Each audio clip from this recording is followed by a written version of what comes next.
Do you understand those terms and conditions of the mandatory protection order? Better than you. Okay. Why would you understand them better than me when I'm the one ordering them, Mr. Clark? You're wearing my cloak, bruh. We're scheduled here today for a status hearing concerning competency and bond and what we're going to do in Mr. Karp's case. Thank you, Your Honor. I actually have some paperwork that I was supposed to give to Miss Jones, but... Okay, perfect. Is it maybe about that? Okay. Yes, Your Honor. Yeah, I actually have, so we went to visit Mr. Karp a couple of days ago and spoke to him about the wraparound diversion program.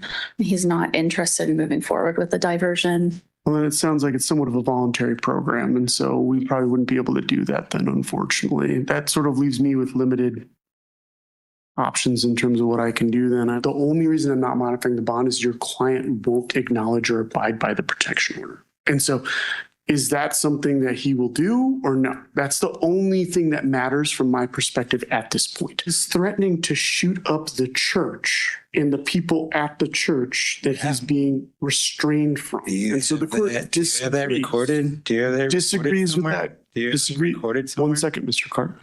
Disagrees with that characterization. But the issue that I'm having right now with Mr. Karp is that he doesn't seem to be willing or able to understand the protection order or comply with it. And I've given him multiple opportunities to talk to me about this issue and just respond. And I've made no headway thus far.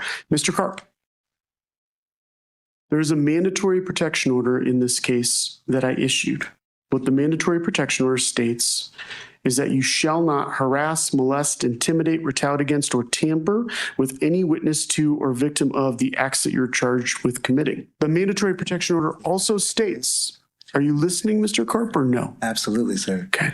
It also states that you cannot go to the following location. You cannot go to the downtown Vineyard Church. You cannot go to that location. They have it blueprinted. Okay. Do you understand? With the state. Do you understand those terms and conditions of this? Yes. Don't interrupt me, Mr. Karp. Let me finish. Do you understand those terms and conditions of the mandatory protection order? Better than you. Okay. Why would you understand them better than me when I'm the one ordering them, Mr. Karp? You're wearing my cloak, bruh. Okay.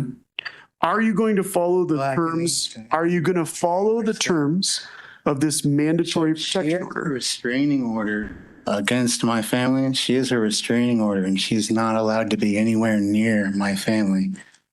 Then why do you need to have contact? Tammy can change her name and have a new alias if she wants, but she's been restrained from the entire Colorado problem. Are you going to follow this mandatory protection order and have no contact with Ms. Fanning and no contact? He doesn't talk to me, yes. Are you going to have no contact with the downtown Vineyard Church at 2? Unless I need to talk to the pastor. Okay, then I'm not modifying the bond. Mr. Jolly is my pastor, so I need to speak with my pastor. All right, so the request to modify I can bond. get a hold of him off of the property. The request to modify bond is hereby denied. The court is going to make the finding that while there's a presumptive PR bond, and quite frankly, I've been trying to set a PR bond for the last 3 court appearances, I have no assurances whatsoever that Mr. Karp will follow the terms and conditions of the mandatory protection order in this case.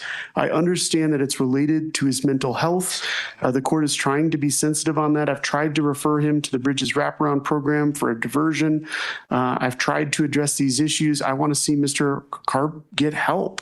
But with where things stand right now, the court doesn't have adequate assurances that the safety of the community can be protected because Mr. Karp is not going to follow this protection order, and he's essentially indicated this on multiple occasions. And so for that reason, the request to modify bond is denied.